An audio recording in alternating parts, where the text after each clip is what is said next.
आज अनेक लोक अधिक सामर्थ्यासाठी प्रार्थना करतात, पण त्याच वेळी अशा सवयींमध्ये जगतात ज्या त्यांचं आध्यात्मिक सामर्थ्य हळूहळू कमी करत असतात.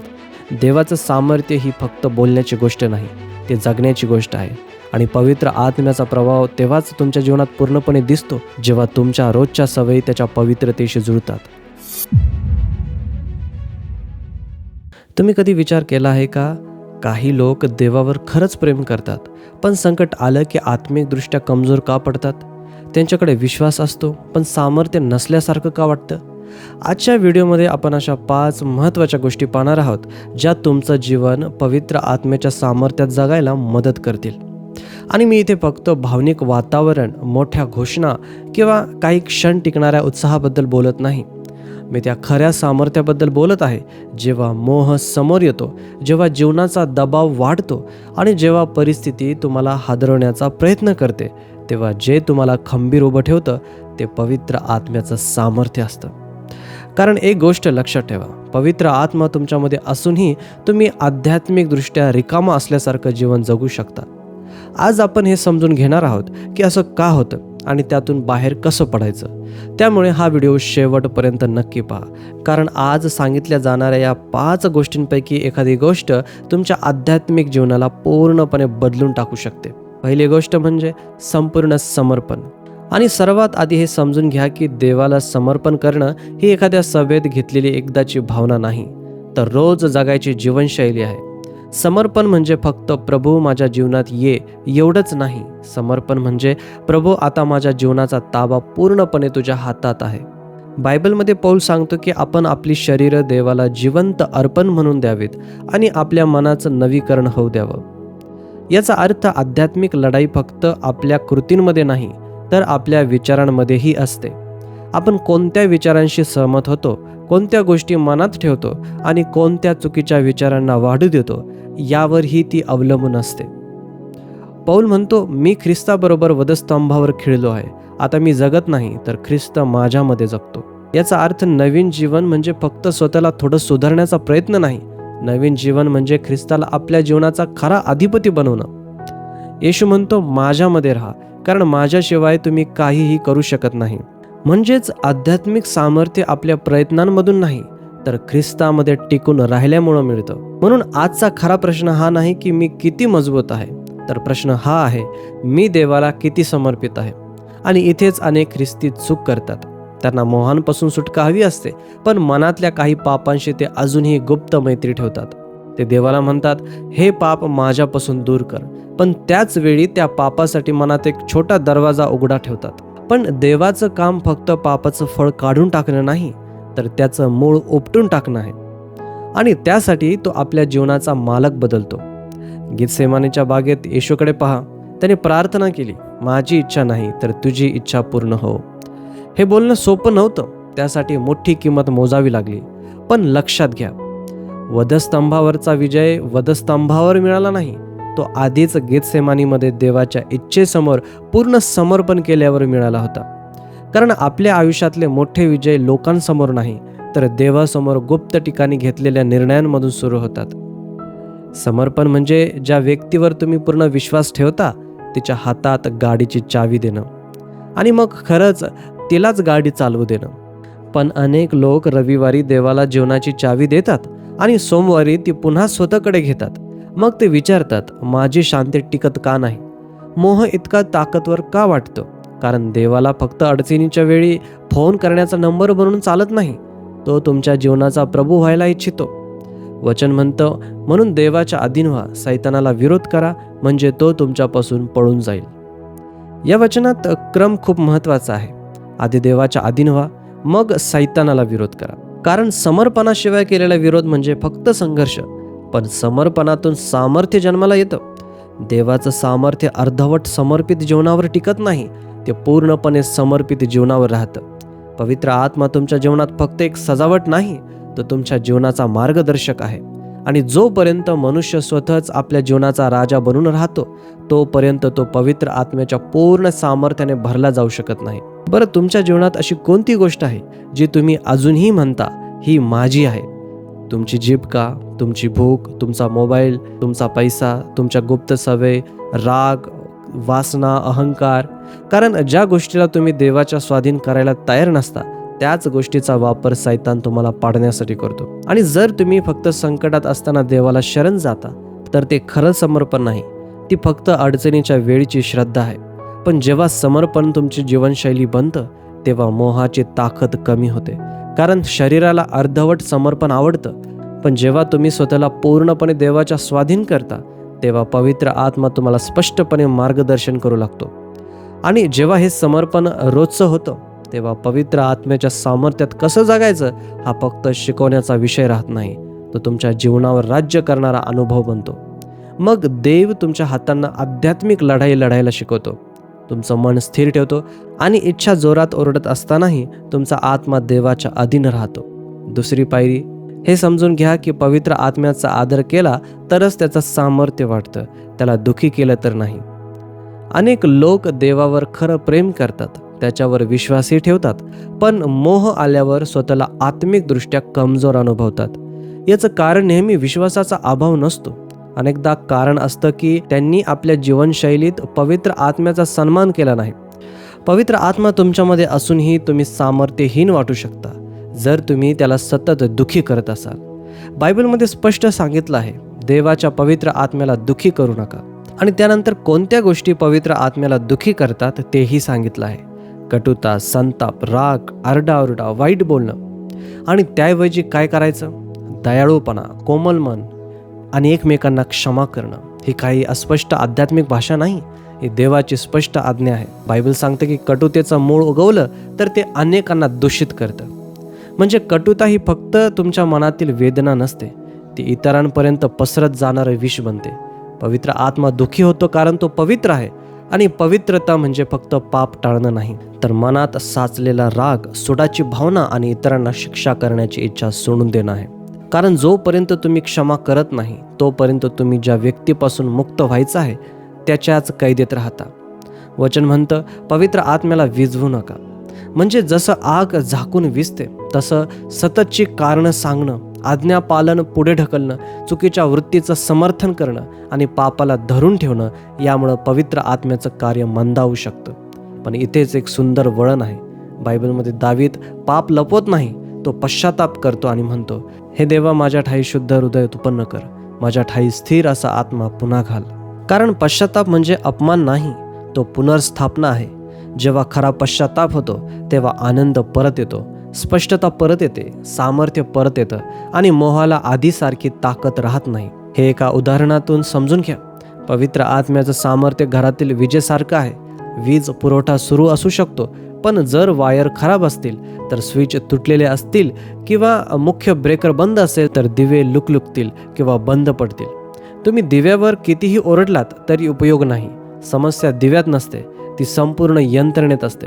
त्याचप्रमाणे कटुता, गुप्त पाप आणि क्षमा न करणं हे आत्मिक शॉर्ट सर्किट सारखं आहे. मग आपण म्हणतो, हे देवा, मला अधिक सामर्थ्य दे, अशी प्रार्थना करतो, पण ब्रेकर अजूनही बंदच ठेवतो. म्हणून देवाची योजना अशी आहे की जे काही त्याच्याशी असलेली संगत तुटवतं ते आधी शुद्ध करायचं, म्हणजे त्याचं सामर्थ्य पुन्हा मुक्तपणे वाहू लागेल. आणि एक गोष्ट नेहमी लक्षात ठेवा, पवित्र आत्म्याची खात्री आणि दोषारोप यामध्ये खूप फरक आहे. पवित्र आत्मा तुमचं पाप दाखवतो जेणेकरून तुम्ही बरे व्हावं आणि पुन्हा उभे राहावं. पण सैतान दोषारोप करतो जेणेकरून तुम्ही लपून बसावं, निराश व्हावं आणि देवापासून दूर जावं. बायबल म्हणतं, जे ख्रिस्त येशूमध्ये आहेत त्यांच्यावर आता कोणताही दोषारोप नाही. म्हणून जेव्हा पवित्र आत्मा तुमची चूक दाखवतो तेव्हा देवापासून पळू नका, देवाकडे धावा. कारण वचन स्पष्ट सांगतं, जर आपण आपली पापं कबूल केली तर तो विश्वासू आणि न्यायी आहे. तो आपली पापं क्षमा करेल आणि सर्व अधर्मापासून आपल्याला शुद्ध करेल. कटुता ही आध्यात्मिक सामर्थ्य चोरून येणारा शांत चोर आहे. क्षमा न करणं दुसऱ्या व्यक्तीला कैद करत नाही, ते तुमच्याच मनात विष पसरवतं. आणि लक्षात ठेवा, पश्चाताप म्हणजे अपमान नाही, तो पुनर्स्थापना आहे. तिसरी पायरी, अशी रोजची आध्यात्मिक सवय तयार करा जी तुम्हाला पवित्र आत्म्याने भरलेलं त्याच्या मार्गदर्शनाखाली आणि आध्यात्मिकदृष्ट्या जागृत ठेवेल.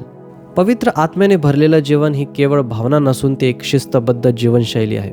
आणि हाच फरक आहे. काही विश्वासणारे फक्त कसाबसा टिकून राहतात, तर काही जण प्रत्येक लढाईवर विजय मिळवतात. कारण बायबल आपल्याला कधीतरी प्रेरित व्हा असं सांगत नाही, ते सतत पवित्र आत्म्याने भरलेले राहा असं सांगतं. कारण कालचा अग्नी आजची लढाई जिंकू शकत नाही आणि कालचं सामर्थ्य आजचे निर्णय आपोआप योग्य बनवत नाही. बायबल आपल्याला ही आध्यात्मिक लढाई स्पष्ट करून सांगतं. पवित्र आत्म्याप्रमाणे चालत राहा, म्हणजे तुम्ही शरीराच्या वासनांची पूर्तता करणार नाही. याचा अर्थ विजयाचं रहस्य फक्त पापाला विरोध करण्यात नाही, तर इतकं पवित्र आत्म्याच्या मार्गदर्शनात चालण्यात आहे की शरीराची पकड हळूहळू कमजोर होत जाते. कारण शरीर आणि पवित्र आत्मा एकमेकांच्या विरोधात आहेत. तुम्ही ज्याला जास्त अन्न द्याल त्याचा आवाज जास्त मोठा होईल. बायबल आणखी स्पष्ट सांगतं की तुमचं मन ज्या गोष्टींवर केंद्रित असतं तसंच तुमचं जीवन बनतं. पवित्र आत्म्याच्या अधीन असलेल्या मनातून जीवन आणि शांती मिळते. म्हणून आध्यात्मिक सामर्थ्य अचानक मिळत नाही. ते अशा मनाचं फळ आहे जे पुन्हा पुन्हा देवाकडे वळत राहतं, जोपर्यंत देवच त्याच्या अंतःकरणाचा राजा होत नाही. जर तुम्हाला देवाचा आवाज स्पष्ट ऐकायचा असेल आणि त्याच्या इच्छेनुसार चालायचं असेल तर येशू म्हणतो, पवित्र आत्मा तुम्हाला सर्व गोष्टी शिकवेल आणि मी सांगितलेल्या गोष्टींची आठवण करून देईल. तो तुम्हाला संपूर्ण सत्यात मार्गदर्शन करेल. म्हणजे पवित्र आत्मा फक्त सांत्वन करणारा नाही, तो शिकवतो, इशारा देतो, सुधारतो आणि योग्य ठिकाणी घेऊन जातो. दानिएलकडे पहा. राजाची आज्ञा निघाली, संकट वाढलं, पण त्या दिवशी तो अचानक विश्वासू झाला नाही. संकट आलं तेव्हा फक्त त्याच्या रोजच्या विश्वासाचं दर्शन झालं. बायबल म्हणतं तो पूर्वीप्रमाणेच प्रार्थना करू लागला. या एका वाक्यात मोठं रहस्य लपलेलं आहे. रोजची देवभक्ती मनात असा मजबूत किल्ला उभारते की भीती सहज आत शिरू शकत नाही.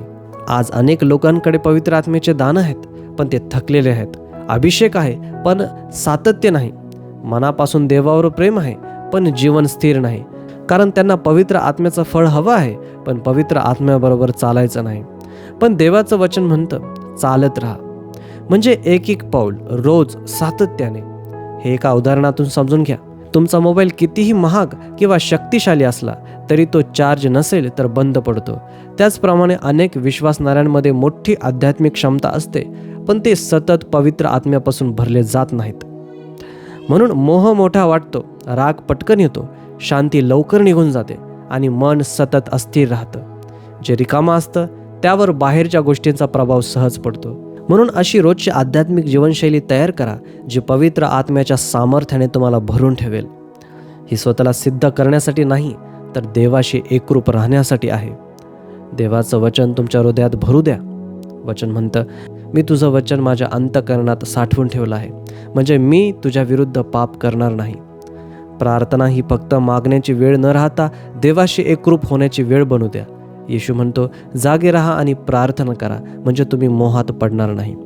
स्तुती तुमच्या जीवनाचा मध्यभाग बनू द्या, कारण देव आपल्या लोकांच्या स्तुतीमध्ये वास करतो.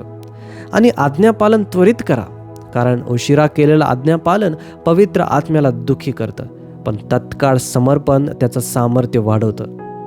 ही काही वाक्य नेहमी लक्षात ठेवा. तुम्ही पवित्रतेमध्ये न कळत पोहोचत नाही, त्यासाठी स्वतःला प्रशिक्षित करावं लागतं. पवित्र आत्म्याने भरलेलं जीवन मिळवायचं असेल तर तुमच्या आत्म्याला रोज भरलं जावं लागेल. तुमच्या सवयी तुमच्या इच्छेपेक्षा जास्त मोठ्याने बोलतात. शिस्त नसलेली चांगली इच्छा शेवटी पश्चाताप निर्माण करते, पण देवाच्या कृपेने घडलेली शिस्त स्थिरता निर्माण करते. आणि या टप्प्याच्या शेवटी एक गोष्ट लक्षात ठेवा, वादळं अजूनही येतील, दबाव अजूनही वाढेल, पण जो माणूस सतत पवित्र आत्म्याने भरलेला राहतो तो संकटात कोसळत नाही, कारण त्याने पवित्र आत्म्याच्या सामर्थ्यात कसं जगायचं हे रहस्य शिकलेलं असतं. चौथी पायरी, हे समजून घ्या की संकट येणारच, पण तुम्ही तुमचा देव कोण आहे हे ओळखता तेव्हा त्याचं सामर्थ्य प्रगट होतं. देवाचं सामर्थ्य आरामाच्या काळात सिद्ध होत नाही, ते दबावाच्या काळात दिसून येतं. पवित्र आत्मा तुम्हाला फक्त आनंदाच्या क्षणांसाठी सामर्थ्य देत नाही, तर संघर्षाच्या क्षणांसाठीही तयार करतो. कारण अभिषेक फक्त चर्चमध्ये वापरण्यासाठी नसतो, तो जीवनातील वादळांमध्ये उभं राहण्यासाठी असतो. येशू म्हणतो, पवित्र आत्मा तुमच्यावर येईल तेव्हा तुम्हाला सामर्थ्य मिळेल. हे सामर्थ्य फक्त मोठ्याने बोलण्याचं नाही, हे धैर्य, सहनशक्ती, स्पष्टता आणि देवाचा साक्षीदार म्हणून निर्भयपणे उभं राहण्याचं सामर्थ्य आहे. जेव्हा भीती तुम्हाला गप्प बसवण्याचा प्रयत्न करते तेव्हा पवित्र आत्मा तुम्हाला खंबीरपणे उभं राहायला शिकवतो. वचन म्हणतं, देवाने आपल्याला भीतीचा आत्मा दिलेला नाही, तर सामर्थ्याचा, प्रीतीचा आणि संयमी मनाचा आत्मा दिला आहे. याचा अर्थ पवित्र आत्मा तुम्हाला बेफिकीर बनवत नाही, तो तुम्हाला स्थिर, सामर्थ्यवान, प्रेमळ आणि विचारपूर्वक वागणारा बनवतो. देव म्हणतो, भिऊ नको, कारण मी तुझ्याबरोबर आहे. देवाची उपस्थिती ही फक्त एक कल्पना नाही, ती तुमचं जीवन टिकून ठेवणारी वास्तविकता आहे. आणि जेव्हा देव म्हणतो, मी तुला वेळ देईल आणि माझ्या सामर्थ्यवान हाताने तुला धरून ठेवेल, तेव्हा तो जाहीर करतो की कोणतंही संकट शेवटचा निर्णय घेऊ शकत नाही. येशू आधीच सत्य सांगतो, या जगात तुम्हाला संकट येतील तरी धीर धरा, मी जगावर विजय मिळवला आहे. म्हणजे तुम्ही विजय मिळवण्यासाठी लढत नाही, तुम्ही आधीच मिळालेल्या विजयाच्या भूमिकेतून लढत आहात. वचन या सत्याला आणखी बळ देतं. ज्याने येशूला मेलेल्यांतून उठवलं, तोच पवित्र आत्मा तुमच्यामध्ये राहतो. त्यामुळे तुम्ही फक्त संकट सहन करत नाही, देवाचं सामर्थ्य तुमच्या आतून कार्य करू लागतं. प्रेषितांचे कृत्य 4 मधील पेत्राकडे पहा. हा तोच पेत्र होता ज्याने भीतीमुळे येशूला नकारलं होतं, पण पवित्र आत्म्याने भरल्यानंतर तो त्याच अधिकाऱ्यांसमोर निर्भयपणे उभा राहिला. कारण जेव्हा पवित्र आत्मा त्याच्यावर राज्य करू लागला, तेव्हा भीतीचं राज्य संपलं आणि जिथे भीती सिंहासनावरून खाली उतरते, तिथे धैर्य बोलू लागतं. हे एका साध्या उदाहरणातून समजून घ्या. स्पंज दाबला की त्याच्या आत जे भरलेलं असतं तेच बाहेर येतं. त्याचप्रमाणे जीवनाचा दबाव वाढला की तुमच्या आत जे भरलेलं आहे तेच बाहेर पडतं. जर राग, घाबरणं, कटुता आणि निराशा बाहेर येत असेल, तर याचा अर्थ देवाने तुम्हाला सोडलं असं नाही. त्याचा अर्थ असा आहे की तुमच्या मनात पवित्र आत्म्यापेक्षा दुसऱ्या गोष्टींनी जास्त जागा घेतली आहे. म्हणून देवाची उपस्थिती आणि देवाची कृती यांमध्ये फरक ओळखा. अनेक लोक सर्व काही चांगलं चाललं असताना देवाची स्तुती करतात, पण खरा विश्वास म्हणतो, परिस्थिती काहीही असो, देव स्तुतीस योग्य आहे, कारण तो देव आहे. हीच आध्यात्मिक स्थिरतेची खरी पायाभरणी आहे. तुम्हाला त्याचा हात दिसत नसला तरी तुम्ही त्याच्या स्वभावावर विश्वास ठेवता. पवित्र आत्म्याच्या मार्गदर्शनाखाली असलेली शांतता ही कमकुवतपणा नाही, ती नियंत्रणाखाली असलेलं सामर्थ्य आहे. पवित्र आत्मा तुम्हाला फक्त मोठ्याने बोलायला शिकवत नाही, तो तुम्हाला शहाणपण देतो. तो योग्य निर्णय घ्यायला शिकवतो, योग्य वेळी बोलायला, योग्य वेळी शांत राहायला, योग्य वेळी पुढे जायला आणि योग्य वेळी थांबायला शिकवतो. लक्षात ठेवा, वादळं तुमचं सामर्थ्य हिरावून घेत नाहीत, ते फक्त तुम्ही आतापर्यंत काय उभारलं आहे हे उघड करतात. पवित्र आत्मा प्रत्येक लढाई काढून टाकत नाही, पण त्या लढाईत तुम्हाला तुटू देत नाही. तुमचा आत्मविश्वास तुमच्या शांत स्वभावावर नाही, तो ख्रिस्तावर आहे. कारण तुमची शांतता कधी कधी डळमळू शकते, पण ख्रिस्त हा कधीही न हलणारा खडक आहे. नेहमी हे लक्षात ठेवा, संकट आली म्हणजे देव तुमच्यापासून दूर गेला असं नाही. अनेकदा तीच ती जागा असते जिथे देवाचं सामर्थ्य सर्वात स्पष्टपणे दिसून येतं. आणि जेव्हा तुम्ही अशा प्रकारे उभं राहायला शिकता, तेव्हा संकट हे भीतीचं कारण राहत नाही, ते देव स्वतःला विश्वासू सिद्ध करतो अशी जागा बनतं. मग तुमच्या जीवनात अशी पवित्र स्थिरता येते जी दाखवते की पवित्र आत्म्याच्या सामर्थ्यात कसं जगायचं. 5वी पायरी, तुमच्या सवयींवर नियंत्रण ठेवा. कारण देवाचं सामर्थ्य तुम्ही कसं जीवन जगता यावरही अवलंबून असतं. आज अनेक लोक अधिक सामर्थ्यासाठी प्रार्थना करतात, पण त्याच वेळी अशा सवयींमध्ये जगतात ज्या त्यांचं आध्यात्मिक सामर्थ्य हळूहळू कमी करत असतात. दुःखाची गोष्ट ही नाही की देव सामर्थ्य द्यायला तयार नाही. खरी समस्या अशी आहे की अनेकांनी स्वतःचं जीवन व्यवस्थित सांभाळलेलं नाही. कारण आध्यात्मिक सामर्थ्य ही फक्त देवाकडून मिळालेली देणगी नाही, ती पवित्र आत्म्याच्या मार्गदर्शनाखाली जबाबदारीने जगायची जीवनशैली आहे. वचन आपल्याला रोजचा मार्ग दाखवतं. पवित्र आत्म्याप्रमाणे चालत राहा, म्हणजे तुम्ही शरीराच्या वासनांची पूर्तता करणार नाही. याचा अर्थ विजय फक्त पापाला नाही म्हणण्यात नाही, तर पवित्र आत्म्याच्या मार्गदर्शनात इतकं सातत्याने चालण्यात आहे की पापी इच्छा तुमच्या निर्णयांवर राज्य करू शकणार नाही. वचन सांगते की ज्याचं मन शरीराच्या गोष्टींवर केंद्रित असतं त्याचा शेवट मृत्यूकडे जातो, पण ज्याचं मन पवित्र आत्म्याच्या अधीन असतं त्याला जीवन आणि शांती मिळते. म्हणून तुमचं विचार करणारं मन ही साधी गोष्ट नाही, ते एक प्रवेशद्वार आहे. आणि कोणत्या गोष्टीला तुम्ही आत येऊ देता त्यावरच शेवटी तुमच्या जीवनावर कोणाचं राज्य असेल हे ठरतं. बायबल सांगतं की कटुता आणि क्षमा न करणं फक्त नात्यांना इजा करत नाही, ते पवित्र आत्म्यालाही दुःखी करतं. आणि जेव्हा पवित्र आत्मा दुःखी होतो तेव्हा त्याचा आवाज ऐकण्याची संवेदनशीलता कमी होते. आध्यात्मिक जागरूकता हळूहळू मंदावते, पण क्षमा केल्याने पुन्हा देवाशी संगतीचा प्रवास सुरू होतो, कारण ती मनातील विष काढून टाकते. वचन म्हणतं, पवित्र आत्म्याला विझवू नका. कारण जेव्हा आपण पुन्हा पुन्हा त्याच्या आवाजाकडे दुर्लक्ष करतो तेव्हा आपलं हृदय त्याच्या इशाऱ्यांकडे दुर्लक्ष करायला शिकतं. आणि जे हृदय सतत खात्रीच्या आवाजाकडे दुर्लक्ष करतं ते शेवटी चुकीच्या तडजोडीलाच सामान्य समजू लागतं. वचन स्पष्ट सांगतं, फक्त वचन ऐकणारे नव्हे तर त्याप्रमाणे वागणारे व्हा. कारण आज्ञा पालनाशिवाय मिळालेलं ज्ञान माणसाला स्वतःची फसवणूक करायला लावतो. येशू विचारतो, तुम्ही मला प्रभू प्रभू म्हणता, पण मी सांगतो ते का करत नाही? कारण फक्त तोंडाने येशूला प्रभू म्हणणं म्हणजे त्याला खरंच प्रभू मानणं नाही. म्हणून तुमच्या सवयींवर नियंत्रण ठेवा, स्वतःला दोष देऊन नाही तर गंभीरपणे देवाच्या अधीन करून. कारण देवाची कृपा म्हणजे पापातच राहण्याची परवानगी नाही, ती बदलण्याचं सामर्थ्य आहे. हे सत्य मनात ठेवा. अनेक लोक आध्यात्मिक भाषा बोलतात, पण त्यांच्या रोजच्या सवयी त्यांच्या आध्यात्मिक जीवनात गळती निर्माण करत असतात. आणि मग मोह आल्यावर ते कमकुवत का पडतात किंवा संकटात अस्थिर का होतात याचं त्यांना आश्चर्य वाटतं. पण देव अजून तुम्हाला जबाबदार जीवनासाठी बोलावत आहे. तुम्ही काय पाहता याची जबाबदारी घ्या, तुम्ही कशी प्रतिक्रिया देता याची जबाबदारी घ्या, तुमच्या आत्मिक शिस्तीची जबाबदारी घ्या, तुमच्या मर्यादांची जबाबदारी घ्या आणि सर्वात महत्त्वाचं म्हणजे तुमच्या आज्ञा पालनाची जबाबदारी घ्या. कारण ज्या गोष्टीला तुम्ही वारंवार परवानगी देता तीच गोष्ट नंतर तुम्हाला सामान्य वाटू लागते आणि जी गोष्ट तुम्ही सहन करू लागता तिचीच तुम्ही शेवटी गुलामी करू लागता. शेवटी हे नेहमी लक्षात ठेवा, देवाचं सामर्थ्य ही फक्त बोलण्याची गोष्ट नाही, ते जगण्याची गोष्ट आहे. आणि पवित्र आत्म्याचा प्रभाव तेव्हाच तुमच्या जीवनात पूर्णपणे दिसतो जेव्हा तुमच्या रोजच्या सवयी त्याच्या पवित्रतेशी जुळतात. ही वाक्य तुमच्या जीवनाचा आरसा बनू द्या. सामर्थ्याची कमतरता नाही, कमतरता आहे ती शिस्तीची. पवित्र आत्मा मर्यादित नाही, पण तुमची जीवनशैली त्याच्या सामर्थ्याला अडथळा ठरू शकते. सतत गळती होणाऱ्या भांड्यात पाणी टिकत नाही, त्याचप्रमाणे गळती असलेल्या आध्यात्मिक जीवनात देवाचं सामर्थ्य टिकत नाही. ज्या गोष्टीचं तुम्ही सतत समर्थन करता तीच गोष्ट हळूहळू तुमचं आध्यात्मिक सामर्थ्य काढून घेत असते. म्हणून आज ठाम निर्णय घ्या, माझ्या भविष्याविरुद्ध लढणाऱ्या गोष्टींना मी अन्न देणार नाही. पवित्र आत्म्याला दुःखी करणाऱ्या गोष्टींना मी माझ्या जीवनात जागा देणार नाही. माझी शांती हिरावून घेणाऱ्या गोष्टींचं मी संरक्षण करणार नाही. आणि देवाने सांगितलेली गोष्ट करण्यास मी उशीर करणार नाही. कारण उशिरा केलेलं आज्ञापालन हळूहळू आज्ञा न पाळण्याची सवय बनतं. जेव्हा हे निर्णय तुमच्या रोजच्या जीवनाचा भाग बनतात तेव्हा तुम्हाला समजतं की पवित्र आत्म्याच्या सामर्थ्यात जगणं ही काही गूढ किंवा अवघड गोष्ट नाही.